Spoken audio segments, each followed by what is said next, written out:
Welcome to Not Milk Never Milk. Subscribe if you're lactose intolerant. Start by picking the right remote method for your TV and phone. Check Android version and hardware.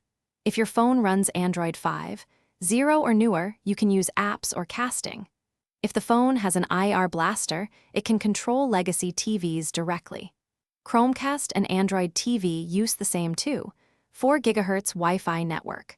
Bluetooth remotes require pairing with supported smart TVs. Choose the method matching your equipment and network before continuing with setup. To use Chromecast or Android TV, open the Google Home app on your phone.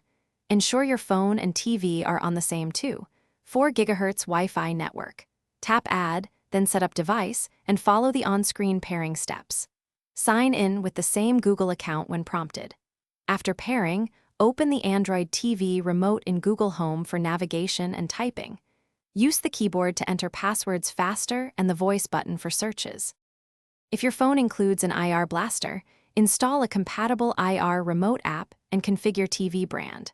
Hold the phone toward the TV and keep within 10 feet for reliable line-of-sight control. For smart TVs, download manufacturer apps such as Samsung SmartThings or LG ThinQ for advanced functions. Grant required permissions for Wi-Fi, Bluetooth, and microphone to enable casting and voice control. Finally, save a backup remote profile.